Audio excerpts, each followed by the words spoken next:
Good morning class. कैसे हैं आप सभी? उपस्थित हैं नए वीडियो में नए टॉपिक के साथ। सर्वनाम, ठीक है। सर्वनाम आज का हमारा टॉपिक है सर्वनाम। लेकिन आज का टॉपिक शुरू करने के पहले मैं सब्जेक्ट से हटकर आपसे सिर्फ दो बातें करना चाहती हूँ। आप ये बताइए, एरोप्लेन किस किसने देखा है? सबने देखा है, वेरी गुड। रॉकेट किस किसने देखा है? रॉकेट भी देखा है ना, शुरू से करते हुए जाता है और पीछे से धुआं छोड़ते हुए जाता है, बहुत लंबी दूरी तक जाता है। देखा है ना रॉकेट सबने? अच्छा बताओ तो, रॉकेट तेज भागता है कि एरोप्लेन? क्या कहा? रॉकेट। बिल्कुल सही जवाब। सच में रॉकेट तेज भागता है। पता है रॉकेट तेज क्यों भागता है? नहीं पता? मैं बताती हूँ। रॉकेट तेज इसलिए भागता है क्योंकि उसके पीछे से आग लगी हुई दिखती है। आपको धुआं धुआं दिखता है ना? दिखता है ना? चलो, वो रॉकेट आपको दूर से नहीं दिखता है तो दीवार पे जो आप रॉकेट जलाते हो उसको यदि आप फुलझड़ी से आग लगाते हो, 1 सेकंड में रॉकेट गायब। इसका मतलब ये हुआ कि दिल और दिमाग में आग लगी हो तो हम अपनी मंजिल पर जल्दी से पहुंच जाते हैं। तो ये कहानी मैंने आपको क्यों सुनाई? इसलिए सुनाई कि अभी तक तो आपने पहले वीडियो का होमवर्क भी नहीं किया है। वर्ण पढ़ा दिया, भाषा पढ़ा दी, संज्ञा पढ़ा दिया, कितना सारा पढ़ा दिया, शब्द पढ़ा दिया, वाक्य पढ़ा दिया, और आप अभी तक जागे ही नहीं। अपने अंदर आग पैदा करो, नहीं तो दूसरे आपके फ्रेंड्स आगे निकल जाएंगे। तो आज की अपनी बात को यही विराम देते हैं और अब आते हैं आज अपने टॉपिक सर्वनाम पे। सर्वनाम पढ़ने के लिए अब हमने सबसे पहले संज्ञा पढ़ा था। देखो, सर्वनाम सीखने के लिए हमें सबसे पहले संज्ञा पे उंगली रखनी पड़ेगी। संज्ञा के स्थान पर प्रयोग किए जाने वाले शब्द सर्वनाम कहलाते हैं। फिर से सुनो, सर्वनाम शब्द कौन होते हैं? जो संज्ञा के स्थान पर प्रयोग किए जाते हैं। अब मैं आपको फिर से संज्ञा तो नहीं पढ़ाऊंगी क्योंकि मैंने पूरा एक वीडियो आपको संज्ञा समझाने के लिए बनाया था, और जिसका भूल गए हो वो फिर से संज्ञा वाला वीडियो देखेंगे। तो सर्वनाम शब्द जो है, यदि हम उसका शाब्दिक विच्छेद करेंगे, मतलब उसको जब हम तोड़ेंगे तो दो शब्द बनते हैं, सर्व प्लस नाम। क्या बनते हैं? सर्व प्लस नाम। सर्व का मतलब है सभी। सर्व का क्या मतलब है? सभी। और नाम का मतलब है नाम वाले शब्द। तो जब हम इसको जोड़ते हैं, पहले हमने तोड़ के सीखा, सर्वनाम को तोड़ा सर्व और नाम के बीच में, फिर हमने सर्व का अर्थ समझा, नाम का अर्थ समझा। तो सर्व का मतलब सभी, नाम का मतलब नाम वाले, अर्थात सर्वनाम सभी प्रकार की संज्ञाओं के स्थान पर प्रयोग किए जाते हैं। नहीं समझ में आया? मुझे मालूम है नहीं समझ में आया, मैं फिर से समझाती हूँ। देखो, फिर अपन हट जाते हैं टॉपिक से, फिर नई दो बात करते हैं। आप कहाँ बैठे हैं जरा देखिए तो? अपने रूम में, कमरे में। आपके सर पर क्या है जरा देखिए तो? एग्जैक्टली पंखा है, छत है। आपके पाँव के नीचे क्या है देखिए तो? फर्श है। आपके हाथ में क्या है? मोबाइल है। मेरे हाथ में क्या है? चौक है।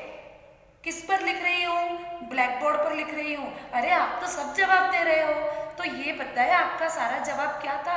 ये सब संज्ञा था। आपने जो भी जवाब दिया, छत, फर्श, पंखा, चौक, मोबाइल, डस्टर, ब्लैक बोर्ड, ये सब संज्ञा है। अब मैं आपको बोलती हूँ, अरे ये क्या है? पहले मैंने इसको बोला था चौक, अभी मैंने बोला ये क्या है? पहले मैंने इसको बोला था ब्लैक बोर्ड, फिर मैंने बोला कि ये। आपके हाथ में मोबाइल है, लेकिन मैं अब पूछती हूँ कि अरे आपके हाथ में ये क्या है? तो मोबाइल की जगह भी मैंने ये बोला, चौक की जगह भी मैंने ये बोला।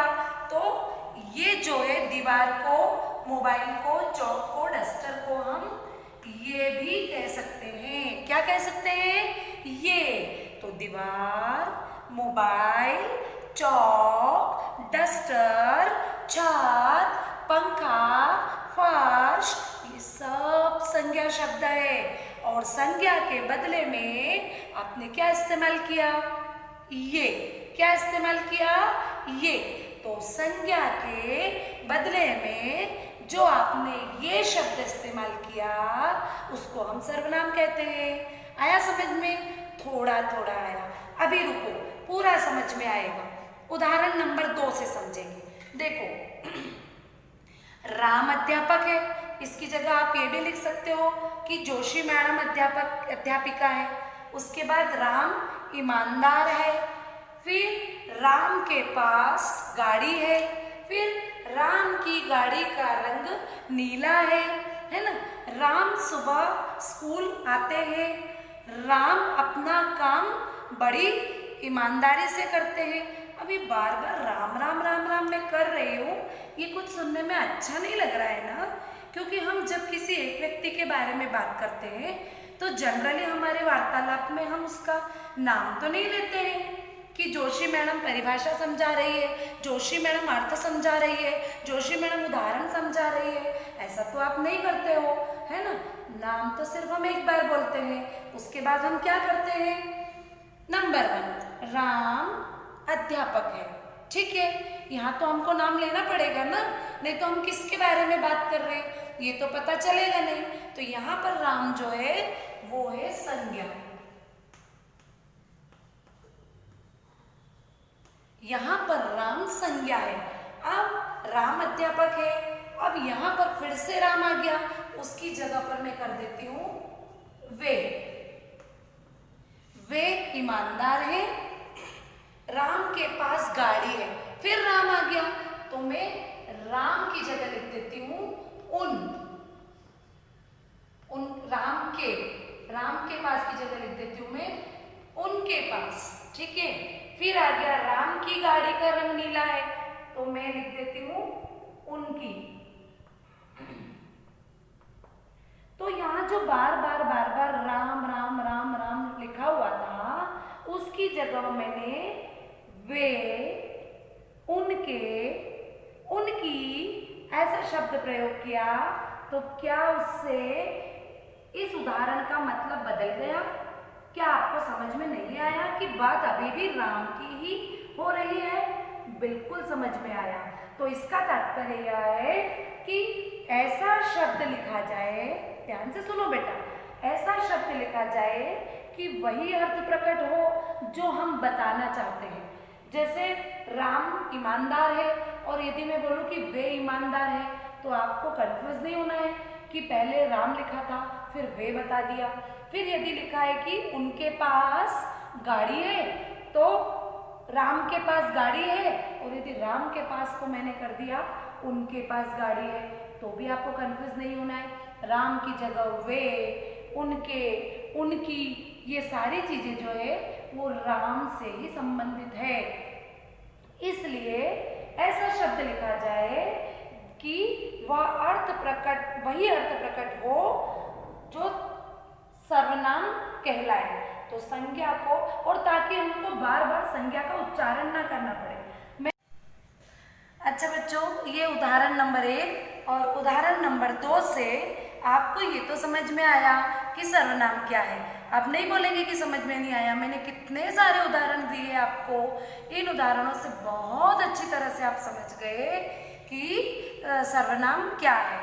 अब एक और छोटी सी चीज जो आप समझ लें, इनके बिना आपका जो ये टॉपिक है ये अधूरा रह जाएगा। जैसे मान लो कि अब मैं पढ़ा रही हूँ, तो मैंने आपको क्या कहा? मैं पढ़ा रही हूँ।